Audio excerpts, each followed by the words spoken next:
Movie की शुरुआत होती है और हम एक आर्ट क्लासरूम को देखते हैं। इस क्लासरूम में सभी स्टूडेंट एक आदमी की न्यू ड्राइंग बना रहे थे। यही हम बीन नाम के एक लड़के को देखते हैं जो काफ़ी अच्छा आर्टिस्ट होता है। बेन हमें यह बताता है कि सोफ़ी नाम की एक लड़की से वह प्यार करता था, लेकिन कुछ दिन पहले इसका सोफ़ी के साथ ब्रेकअप हो गया था। ब्रेकअप होने के बाद बेन का किसी भी काम में मन नहीं लग रहा था, क्योंकि यह हर समय सोफ़ी को ही याद कर रहा था। रात में बेन जब अपने घर पर होता है तब सोने की कोशिश करता है, लेकिन सोफी की याद में उसे जरा भी नींद नहीं आती। इसीलिए बेन पूरी रात जागता रहता है। अगले दिन बेन एक ग्रोसरी स्टोर में कुछ सामान लेने के लिए जाता है। बेन एक पोस्टर देखता है जिसमें लिखा हुआ होता है कि उन्हें नाइट शिफ्ट में एक वर्कर चाहिए। अब बेन को रात में तो नींद नहीं आती थी, इसीलिए बेन ग्रोसरी स्टोर की नाइट शिफ्ट में ज्वाइन कर लेता है। नाइट शिफ्ट में बेन के साथ 4 लोग और काम करते थे, जिसमें एक लड़की, 2 लड़के और एक इनका बॉस होता है। बेन के साथ जो भी लड़के काम करते थे वह दोनों हमेशा स्टोर में उल्टा सीधा काम करते रहते थे। जैसे ये दोनों कभी कभी कस्टमर की ट्रॉली में कुछ अजीब चीज़ें रख देते। कमाल की बात यह थी कि कस्टमर उन सामान को देखते ही उन्हें खरीद भी लेते थे। इसके बाद हम बेन को देखते हैं जो पहली बार शेरून को देखता है। शेरून बेन के साथ ग्रोसरी स्टोर पर काम कर रही थी। शेरून को देखते ही बेन को इससे प्यार होने लगता है। बेन स्टोर में ज़्यादा किसी से बात नहीं करता था, इसलिए स्टोर में बेन का काफ़ी टाइम स्लो बीतता था। एक दिन स्टोर में काम करते समय बेन देखता है कि यहाँ इसके अलावा सभी लोग स्टॉक हो गए हैं। दरअसल बेन का ब्रेकअप होने की वजह से बेन के अंदर टाइम स्टॉक करने का एक सुपर पावर आ गई थी। स्टोर में जो भी लोग जहाँ पर थे वे सब वहीं पर फ्रीज हो गए थे। बेन इन सभी फ्रेश लड़कियों के पास आकर उन्हें करीब से देखता है। बेन एक आर्टिस्ट था, इसलिए वह स्टोर में फ्रीज हुई लड़कियों के कपड़े उतार कर उनकी ड्राइंग बनाता है। सारी लड़कियों की ड्राइंग बनाने के बाद बेन टाइम को नॉर्मल कर देता है। इसके बाद हम बेन के बचपन को देखते हैं। यहाँ बेन हमें दिखाता है कि आखिर इसे लड़कियों की बॉडी सबसे ज़्यादा क्यों पसंद है। दरअसल बेन जब छोटा था तब उसके घर में एक लड़की किराए पर रहती थी। यह लड़की हमेशा बिना कपड़ों के बेन के सामने से गुजरती थी, जिसे देखकर बेन काफ़ी ज़्यादा अच्छा फील करता था। बेन कहता था कि बचपन से इसका दोस्त शोन और उसके घर के बगल में जितने भी लड़के थे सब मिलकर एक लड़की के घर आते थे। दरअसल ये लड़की पैसे लेकर इन्हें अपने प्राइवेट पार्ट्स दिखाया करती थी।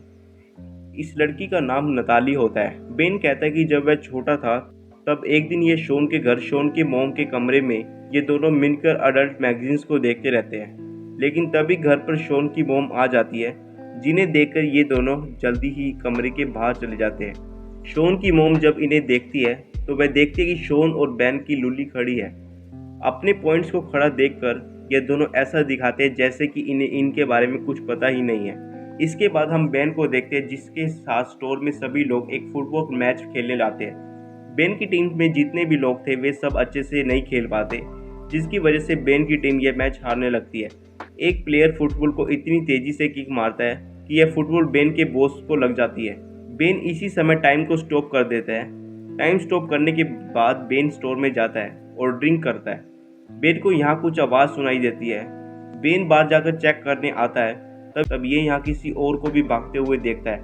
उस लड़के का चेहरा तो नहीं देख पाता कि आखिर वो कौन है। बेन को यह एहसास होता है कि इस फ्री टाइम में केवल वह ही अकेला बन नहीं है जो चल फिर सकता है, बल्कि और भी लोग हैं जो इस फ्री टाइम में चल फिर सकते हैं। इसके बाद बेन स्टोर से बाहर आता है और टाइम को नॉर्मल कर देता है। फुटबॉल बेन के बॉस को लगी थी। उसके बॉस के फेस पे काफ़ी ज़्यादा स्वेलो आ गई थी। बेन के साथ अपने बॉस को जल्दी से हॉस्पिटल लेकर जाते हैं। बेन अब अपनी गर्लफ्रेंड के साथ था, इसलिए बेन शेरन को रेस्टोरेंट में डिनर करने के लिए लेकर जाता है। लिफ्ट में वे दोनों बात कर रहे होते हैं। शेरन कहती है कि 6 महीने पहले इसके बॉयफ्रेंड के साथ ब्रेकअप हो गया और ये अकेली रहती है। बेन अभी शर्लिन को अपने ब्रेकअप के बारे में बताता है। डिनर के बाद शेरन को उसके घर छोड़ने जाता है। शर्लिन यहाँ बेन को किस करती है, उसके बाद वह अपने घर चली जाती है। अगले दिन हम मीट और बैरे को देखते हैं, जिन काउंटर पर एक लड़की आती है। इस लड़की ने अपने लिए खुद से 2 ट्रॉय किए थे।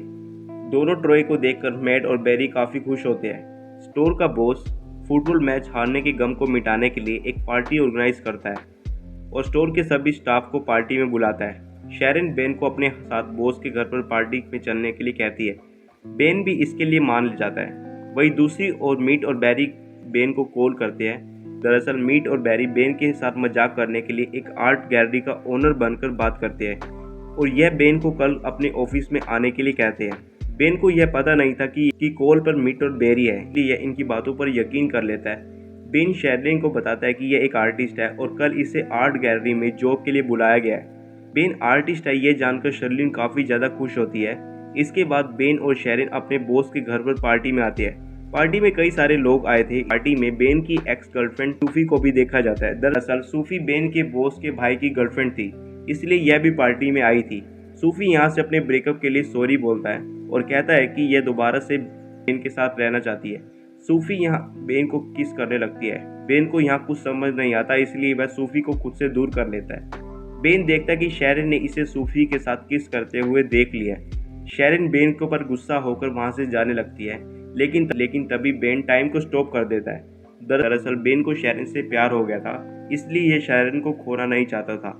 शेरिन बेन पर काफी गुस्सा करती है, इसलिए वह शेरिन के पास आकर उसे देखता है। कुछ समय बाद बेन टाइम को नॉर्मल कर देता है, जिसके बाद शेरिन गुस्से से वहां से चली जाती है।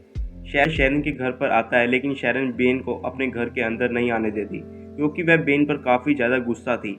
शेरिन अपने घर का दरवाजा बंद कर देती है, जिसके बाद बेन वहां से जाने लगता है।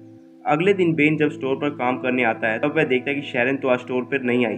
बेन को यह लग रहा था कि शेरिन ने इसकी वजह से अपनी जॉब छोड़ दी है।